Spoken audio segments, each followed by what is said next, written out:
Figure तो सबको समझ में आ गया ना कि खड़ा है बाबू यहाँ पे कि गाइनोसियम क्या है?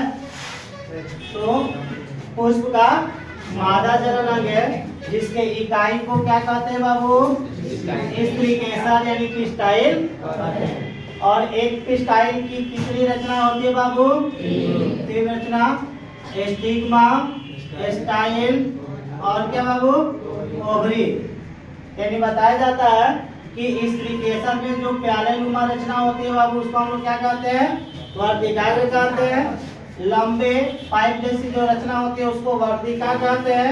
और सबसे नीचे जो फूली हुई रचना होती है उसको हम लोग क्या कहते हैं? अंडाशय कहते हैं।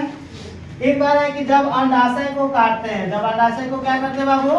काटते हैं तो एक प्याले जैसी रचना दिखाई देती है और उस रचना के अंदर कुछ रवेदार रचनाएं जुड़ी हुई होती है जिन्हें क्या कहते हैं बाबू? ओव्यूल यानी बीजांड कहते हैं। क्या कहते हैं? बीजांड कहते हैं। कह रहा है कि बीजांड जो है ओवरी की दीवार से जिस रचना द्वारा जुड़ा होता है बाबू उसे बीजांड वृत्त कहते हैं।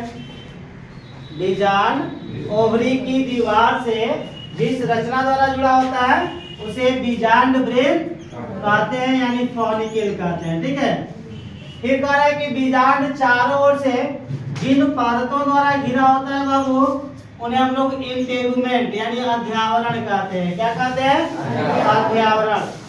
बीजांड चारों ओर से जिन परतों द्वारा घिरा होता है उन परतों को क्या कहते हैं बाबू? इंटेगुमेंट यानी अध्यावरण कहते हैं। कह रहा है कि फॉलिकल के पास वाला जो इंटेगुमेंट होता है आपस में जुड़ा हुआ नहीं होता है। ठीक है। फॉलिकल के पास वाले इंटेगुमेंट के आपस में नहीं जुड़ने के कारण जो खाली जगह बनता है यानी जो स्थान यहाँ पे रिक्त रह जाता है उसे हम लोग क्या कहते हैं बाबू? माइक्रोपाइलिड यानी कि बीजांड द्वार कहते हैं। क्या कहते हैं? अब कह रहा है कि इस बीजांड द्वार का जो अपोजिट छोर होता है बाबू यानी जो विपरीत सिरा होता है उस विपरीत सिरे को हम लोग चलाजा एंड कहते हैं। क्या कहते हैं?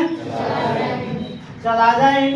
फिर कह रहा है बाबू कि इस इंटेगुमेंट के अंदर घिरा हुआ एक अंडाकार खाली जगह पाया जाता है जिसे न्यूसेलस कहते हैं।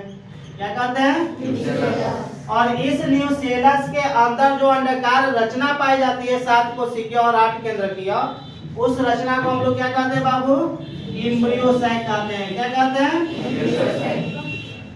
जब एम्ब्रियोसैक के अंदर वाले स्ट्रक्चर को देखा जाता है तो हम लोग को ये मिलता है बाबू कि जो माइक्रोपाइल एंड की ओर 3 कोशिकाओं का जो समुच्चय पाया जाता है 3 कोशिकाओं का समुच्चय यानी जो सेट तैयार होता है उस सेट को हम लोग क्या कहते हैं बाबू? अंड समुच्चय यानी एग apparatus। ठीक है। Egg apparatus। इस एग apparatus के मध्य की जो बड़ी कोशिका होती है बाबू उसे एग सेल कहते हैं। क्या कहते हैं? Egg cell. मध्य की बड़ी रचना को क्या कहते हैं? Egg cell. और किनारे वाली 2 कोशिकाओं को क्या कहते हैं बाबू? Synergid cell. क्या कहते हैं? सहायक कोशिका। कैसी कोशिका? सहायक कोशिका। ठीक है। अब कह रहा है कि मध्य में यानी इस एम्ब्रियोसैक के मध्य में जो 2 केंद्रकीय रचना पाई जाती है। कैसी रचना है? 2 केंद्रकीय।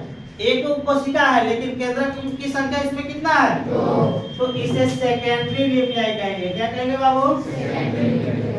या ध्रुवीय केंद्रक। कैसा केंद्रक? ध्रुवीय केंद्रक या द्वितीयक केंद्रक। ध्रुवीय केंद्रक या द्वितीयक केंद्रक। अब कह रहा है बाबू कि इस चलाजा एंड की ओर यानी एम्ब्रियोसाइक में चलाजा एंड की ओर जो 3 कोशिकाओं का समुच्चय पाया जाता है उसे एंटीपोडल सेल कहते हैं। क्या कहते हैं बाबू? एंटीपोडल सेल यानी कि पर्तोमुखी कोशिका कहते हैं। ठीक है।